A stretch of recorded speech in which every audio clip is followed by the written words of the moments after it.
essa pergunta. Diante de tudo que você falou, como explicar que Deus está no controle? Deus não está no controle do mundo, Deus está no controle da história da salvação e interfere todas as histórias paralelas para impedir que a história da salvação corra risco de continuidade. E quando os caras pecam para além da medida da iniquidade, ele tira da história. Está escrito isso na Bíblia.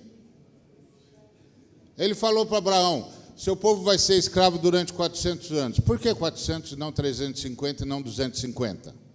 Porque ainda não se cumpriu a medida da iniquidade dos amorreus. Daqui a 400 anos, os amorreus, os fariseus, os heteus, os perizeus terão completado a medida da iniquidade, vão perder o direito de continuar da história. Eu vou tirá-los da história e vou entregar a terra deles para vocês. Esse é o ponto. Deus se responsabiliza pela história da salvação. Deus não está aqui para fazer do Brasil uma nação justa. Deus está aqui para fazer salvação. Quem está aqui para fazer do Brasil uma nação justa somos nós, para que haja mais brasileiros no caminho da salvação, porque senão um bocado de brasileiro vai morrer antes da hora. Cuidado com esse determinismo, porque esse determinismo é que está fazendo da igreja brasileira essa porcaria. Porque essa história de Deus estar no controle significa que se eu pequei é porque Deus quis que eu pecasse. E se eu pequei porque quis. Deus nunca determinou que eu pecasse. É meu problema. Eu fiz. Minha culpa, minha máxima culpa. Não, meu filho, fica tranquilo, Deus está caminhando você e Ele caminha, leva a gente por esses caminhos mesmos transversos e a gente cai, mas Ele já sabia disso, Ele estava preparado e tal, Ele sabia, mas não queria e não mandou eu fazer. Eu fiz, por isso eu tenho de me arrepender. E a oração não é Pai nosso que estás nos céus, santificado seja o teu nome, porque aqui na terra se faz a tua vontade. É assim a oração? Qual é a oração? Pai nosso que estás nos céus, santificado seja o teu nome, venha o teu reino, e seja feita a tua vontade. Por que o Espírito Santo, por que Jesus ensinou a orar assim, se a vontade de Deus está sendo feita? Isso é conversa determinista. O determinismo é a mãe de todas as tiranias. É por isso que as nações de religiões kármicas não conseguiram se desenvolver antes que o Ocidente chegasse lá. Não conseguiram desenvolver senso de justiça, porque era o determinismo, era o karma. Você nasceu do jeito que Deus queria que você nascesse. Você tem um corpo que Deus quer que você tenha. Você mora num lugar onde Deus quer que você more. Você vai viver o tempo que Deus quer que você viva. Você vai morrer do jeito que Deus quer que você morra. Você já leu isso? Se você não leu, eu vou te dar a bibliografia. 40 dias com propósito de Rick Warren, primeiro capítulo. Sabe o que é isso? Determinismo. Sabe o que é isso? Isso é maravilhoso quando você fala na Califórnia para gente que mora em casa de 11 milhões de dólares. Eu quero ver falar isso em Santo Amaro da Purificação, onde as multinacionais contaminaram a água com metais pesados e as crianças nasceram com as vísceras de fora. Eu quero que o cara vá lá e diga: o seu filho tem as vísceras de fora, porque Deus quis assim.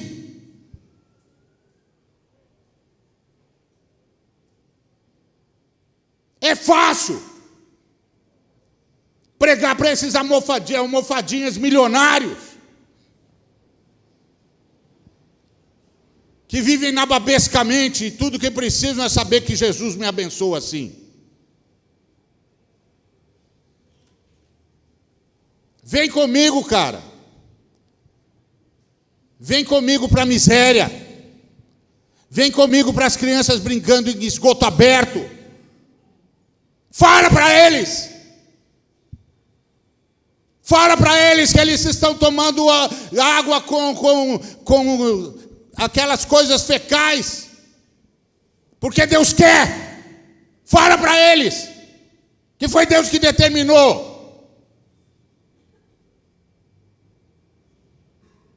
Se fosse assim, Urias podia chegar diante de Deus e dizer: escuta, Deus, eu sou heteu.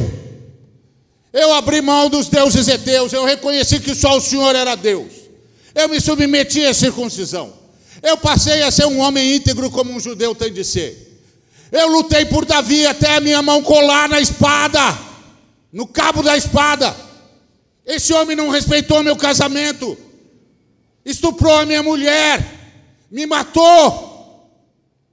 E todo mundo diz que ele é um homem segundo o seu coração. Então Deus, com todo respeito, me responde uma pergunta: como é que é o seu coração? Está vendo?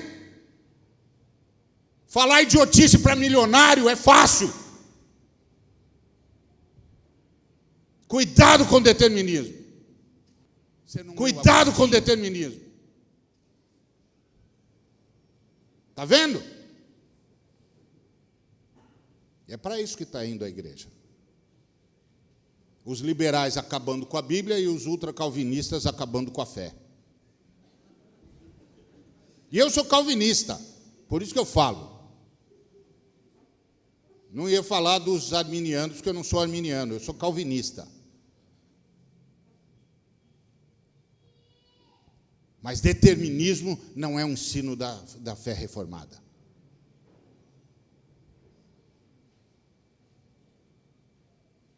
Esse é o ponto.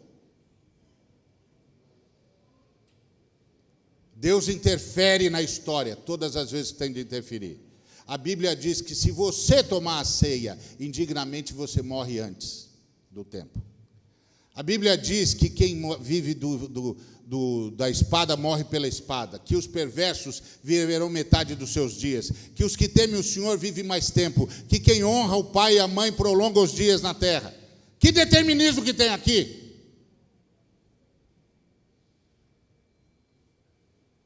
Nenhum. Nenhum. Isso é conversa de gente que não quer se responsabilizar pelos seus atos. Então, me desculpa, mas eu nem tenho mais paciência.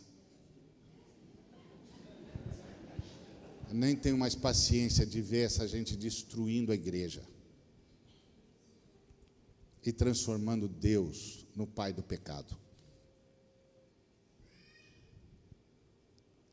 E tirando do povo de Deus o senso de responsabilidade com a sua fé e de convocação à santidade. Então, isso aí é determinismo.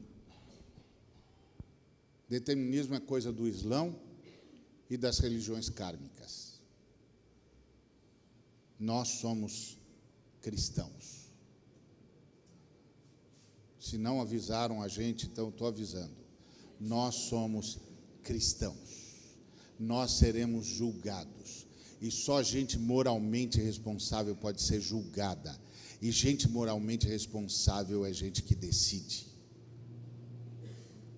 Agora, há determinações na Bíblia? Há. Tudo que tem a ver com a história da salvação está decidido. Mas isso é diferente de determinismo. Isso quer dizer que Deus vai interferir quantas vezes tiver de interferir. Todas as coisas. E disse Deus, façamos o homem à nossa imagem e semelhança. E tudo foi feito de tal maneira que a soberania de Deus cumpriu o seu propósito sem aviltar o arbítrio humano. Esse é o mistério do Deus que se esvazia.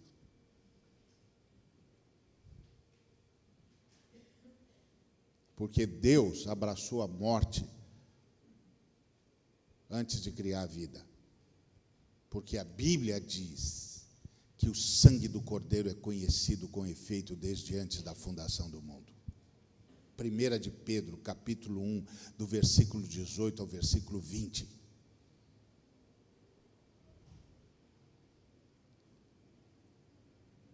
Tá certo? Amém. Recebi a informação aqui que o tempo está esgotado.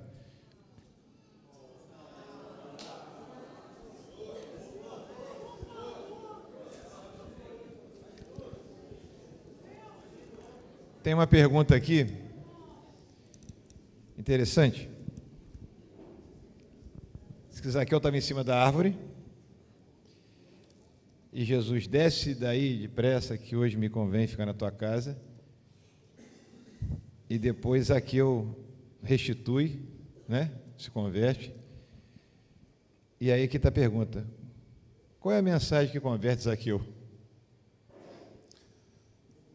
A mensagem que você prega: arrependei-vos, porque é chegado o reino dos céus. Arrependei-vos, porque é chegado o reino dos céus. Que era exatamente a mensagem que Jesus pregava. Arrependei-vos, porque o reino de Deus, o reino do céu chegou. Vai acabar toda a rebelião. E Deus está dando chance a todos os rebeldes de se arrependerem. E você está vivendo como um rebelde. É a mesma mensagem que eu e você pregamos. Glória a Deus.